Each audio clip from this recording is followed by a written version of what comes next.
Many have tried to outwit Bill Burr in an interview, most end up regretting it. From clueless red carpet hosts fumbling their own interviews, to megastars like Kevin Hart getting roasted on their own podcasts. Today we're breaking down his most legendary takedown, where Bill Burr made rude interviewers instantly regret their questions, starting with Bill Burr's interview with Sarah Silverman, which brought a whole different kind of tension. Right from the introduction, something felt off. Silverman's opening rubbed Burr the wrong way.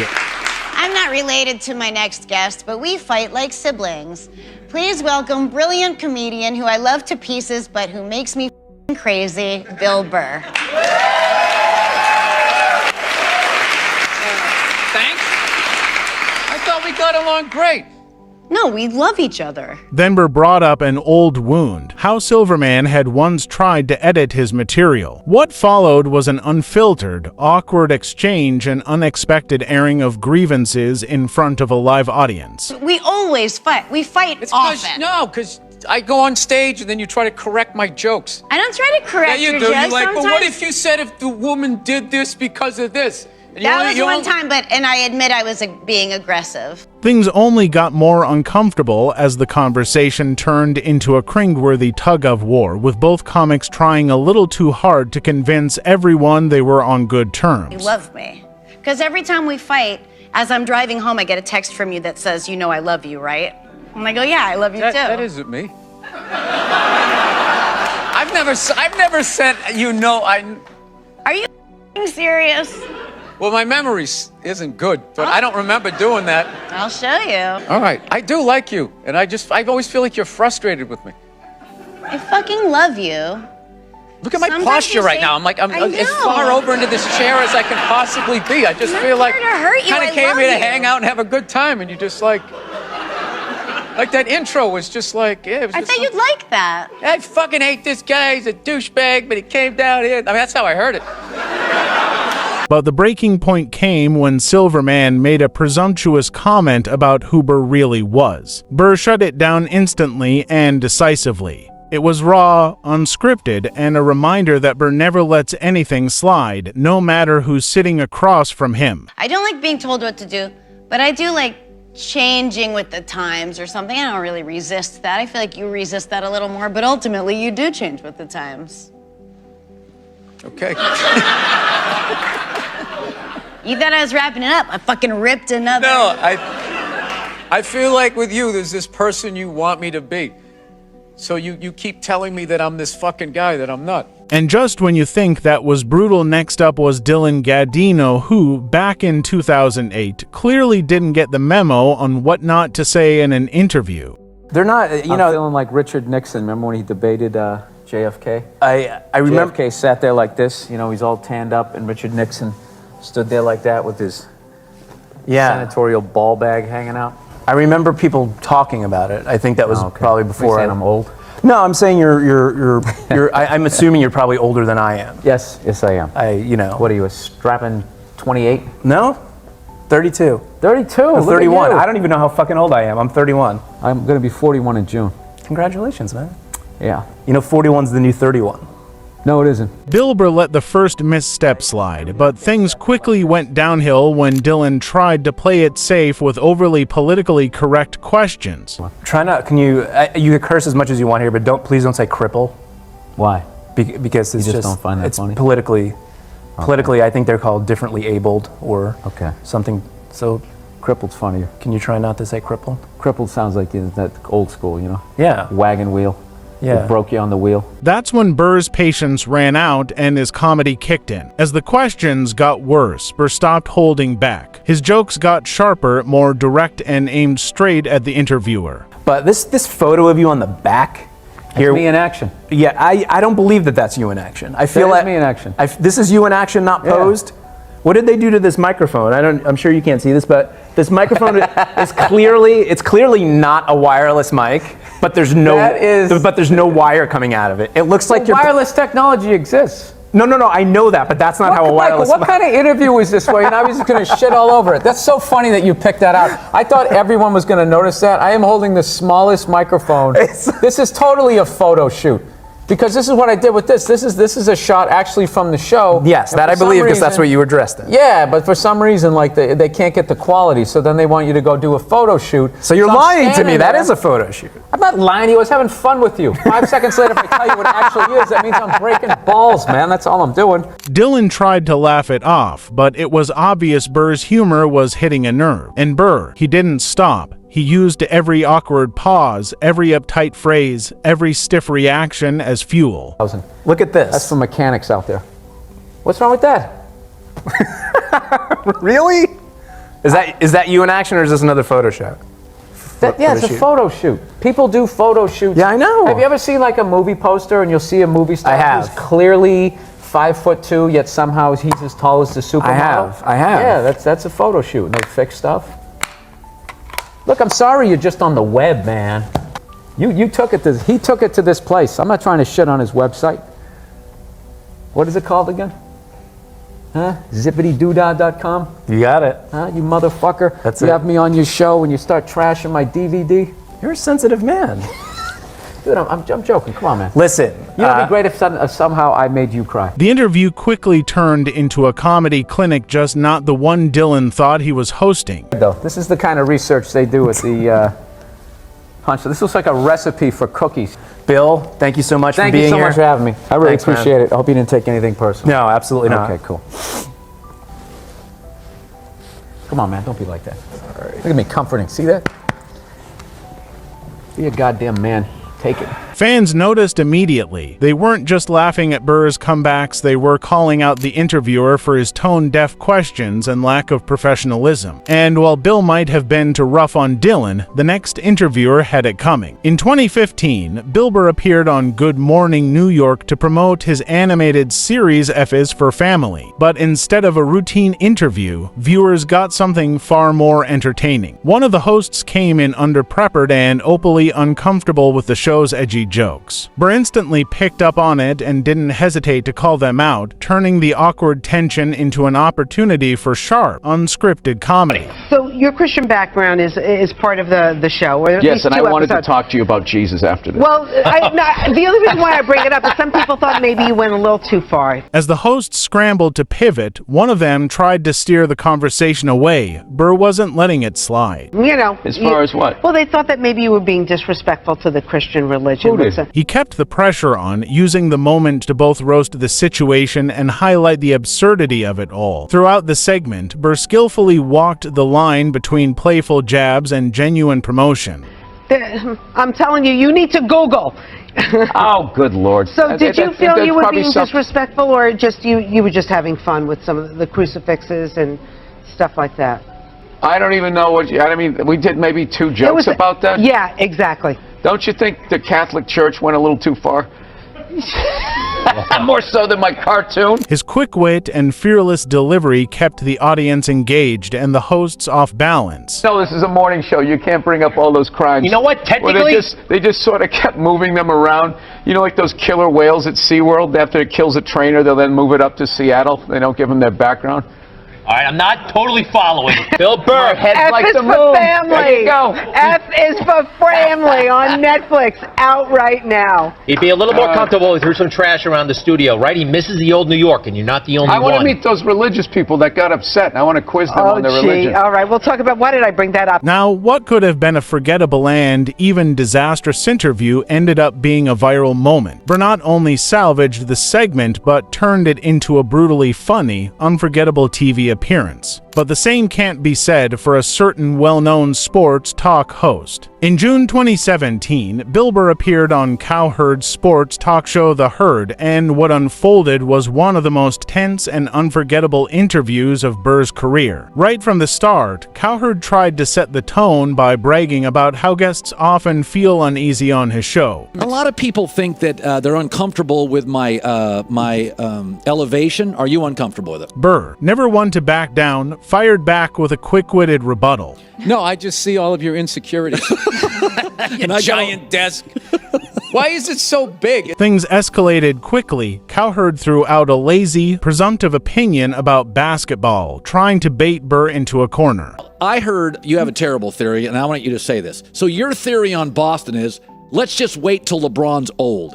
You don't want to be aggressive and get play. But Burr instantly shut it down, fact-checking the host in real time and calling out the loaded nature of his questioning. I didn't say that. What did you say? You got misinformation. What did you say? Well, why would you say I have a horrible theory without checking with me first? Not stopping there, Burr laid it out, plainly pointing out how Cowherd had a habit of framing people unfairly and wasn't exactly known for having the best takes himself. I'm saying is what everybody's doing. It's like the Tom Brady thing. With LeBron, you got to kind of wait till he gets old. I'm not saying that, like, you know, I love that we didn't make a move at the trade deadline. That was the smartest thing. All these guys, probably you too, before the Cavaliers series with Boston, were all saying they're a player away. They're a player away. And I was sitting there in my own little rabbit hole saying that we at least 1.5, 2 players away. Still, Cowherd pushed on, attempting to corner Burr again, but Burr coolly dismantled every argument thrown his way, brushing off each jab with effortless composure. That's like saying Gordon Ramsay, he makes such a great souffle, I'm just going to wait till he's in a car wreck.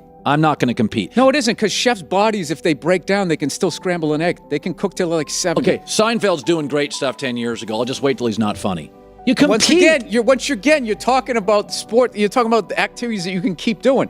Eventually, fed up with the backhanded questions, Burr called out the entire tone of the interview. He didn't just defend himself, he turned the spotlight back on Cowherd and ended the back and forth on his own terms. So this is we're very you know, you wouldn't know that we like each other. Let's try to tone it down. No, I'm not. I'm just.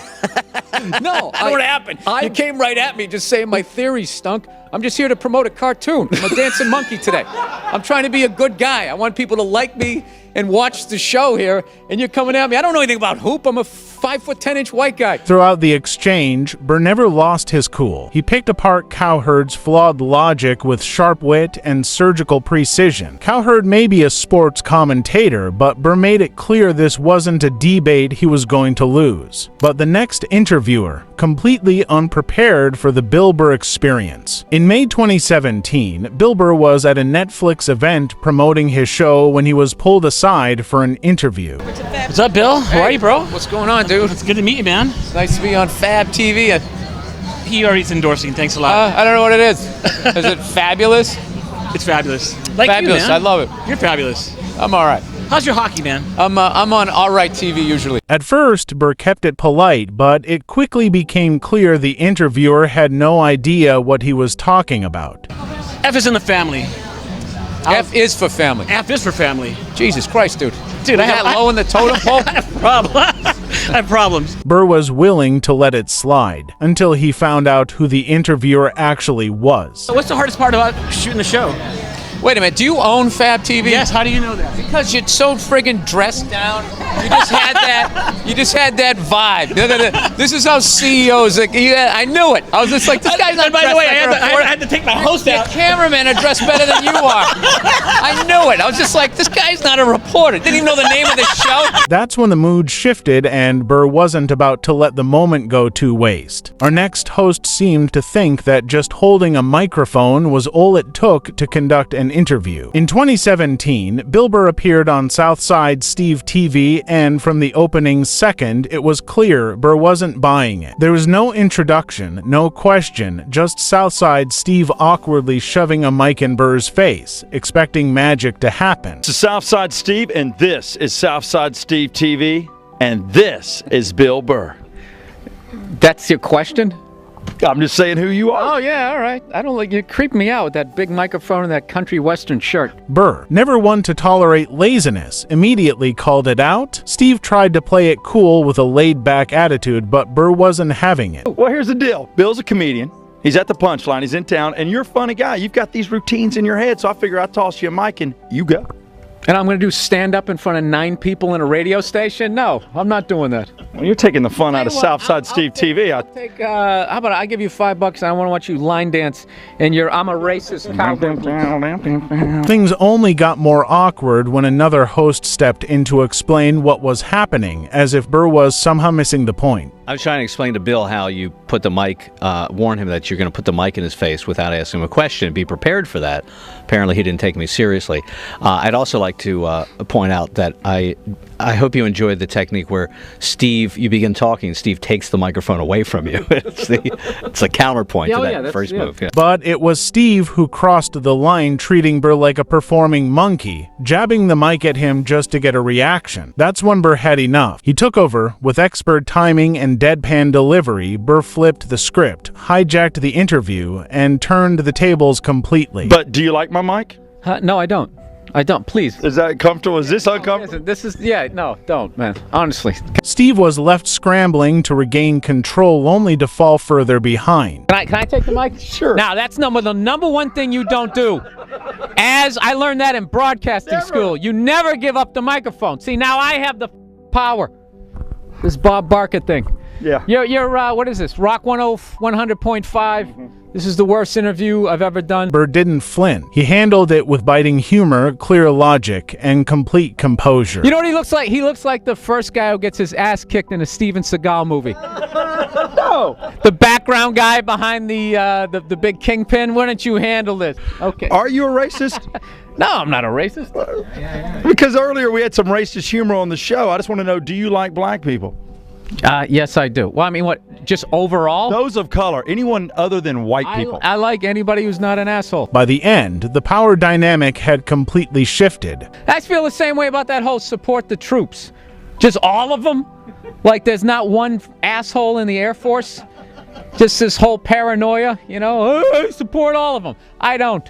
What started as a train wreck interview turned into a masterclass in how not to mess with Bill Burr. Southside Steve learned it the hard way. If you come unprepared, don't expect to outmatch Bill Burr. But if you think that was intense, just wait, because radio host Charlemagne the God found out there's one line you absolutely don't cross with Burr, especially when it comes to his personal life. During what started as a casual conversation, Charlemagne interrupted Burr mid-story right as he was talking about his wife. That moment flipped the tone of the interview. Love at first sight, basically. Yeah, like I've only met two people that had like a vibe like her in my life. And the first one was a dude. He was just so that wasn't happening. Wasn't he tight? No, he was like just walked in the room, and you just knew the person was coming in the room. She has that vibe, right? So hold on, you gotta clear that up. I want to be clear about that. You didn't date the guy. Burr, never one to let a moment like that slide, fired back with a sharp, cutting response that immediately shifted the energy in the room. Charlemagne might have thought it was just banter, but Burr made it clear. Respect matters, and timing is everything. No. I just want to make sure. Is it the first one? When are black people gonna let go of this homophobia? You always gotta check. Like, what are you doing with your manicured eyebrows? Like, I'm gonna sit here and act like you're all good over there. Like, you don't swing a leg over the fence every once in a while. Like, hey, wait a minute. Look, you got sandals on and white socks. You look like you just came from a steam room. While this interviewer got off easy, John Lovitz wasn't so lucky. In February 2024, Bill Burr joined the Monday Morning podcast alongside Lovitz, and things were rocky from the start. John Lovitz. John, wake up, buddy. Hey, there we go. Gotta get some of this 5-hour energy to stay awake for this thing. My biggest fear was not learning how to fly it. It was ground school and the test, and because I did not do well in school, so I didn't think. But I also the tension simmered as they talked about performing in arenas, and then John took another jab. That's when Bill had enough and fired back. But then your back's always to somebody. It's like ridiculous. Yeah, but it makes it way more intimate. Well, what do? Do you draw a little face on the back of your head and get like lips, little mechanical lips, and blah blah blah blah? So that I hate it. I think it's just because stupidest idea ever for a stage. Listen, just because you're limited as a performer doesn't mean you have to keep attacking my look. For every offhanded dig Lovitz threw, Burr responded with something sharper, funnier, and far more brutal. You went bald. I had nothing to do with it. Blame somebody else. Listen, if you think your hair system is fooling anybody, you've had that receding hairline for 40 years and it hasn't moved. You took the back off of your hair off your back and you stuck it on your head, and now you're sitting here acting like you're better than me. You're not. You're not. I am, because it's becoming another head. All right, well, why don't you vacuum up the room with your nose? How about that? You son of a bitch. Yeah. Why don't you? You got a big shark nose. Do they close the beach when you lay on your back? Huh? You want to go old school here? Oh, you want to go down that town? Down that street? Down that town? Huh? You want to go down that street? All right. I'll do that with your fleece overcoat. Stop staring at me like you know how to fight. You were Jewish, and then you tell everyone you're not, because you're just puss. Oh, come on. John, is it true that your last dog killed itself because it got so sick of the loneliness? What followed wasn't just a clash, it was a comedic showdown. And despite the back and forth, neither of them backed down. Fans weren't just entertained, they were stunned. What they witnessed was a war of words, resilience, and razor-sharp wit from both sides. And in true Burr fashion, he didn't just survive it, he owned it. Bill may have been playful with John Lovitz, but with Kevin Hart, it got personal. In July 2023, Kevin invited Bill Burr onto his podcast, but it didn't take long before Bill started calling things out. Kevin Hart was somebody that I thought I was friends with, but I realized quickly that he just needed a spot at Dangerfields.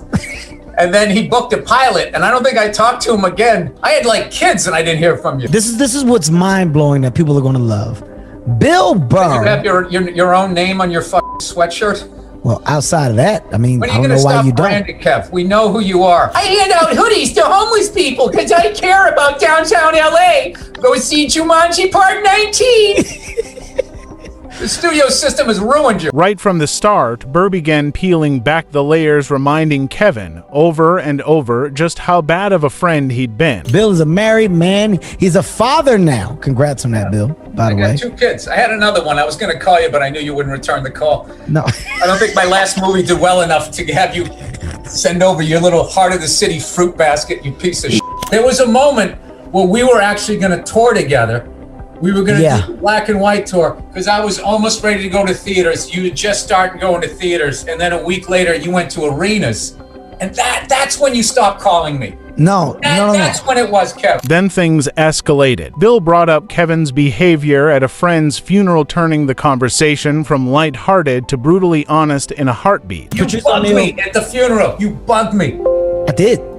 Because you showed up. You were wearing like a pair of Jordan 1s. You looked like you were going to do a spot at Caroline's. I'm like, that's what I said. I go, Kev, this is a funeral, man. You're dressed like you're going to go do a spot at Stand Up New York. And you said what you said. You go, no, Bill, I'm dressed like the comic who made it. He said that at a funeral. I was like, I know this guy's an asshole. I didn't know he's that much of an asshole. Kevin tried to keep the mood casual, but Burr wasn't about to let him off easy. If there's one thing that moment made clear, it's that Bill Burr doesn't care who you are.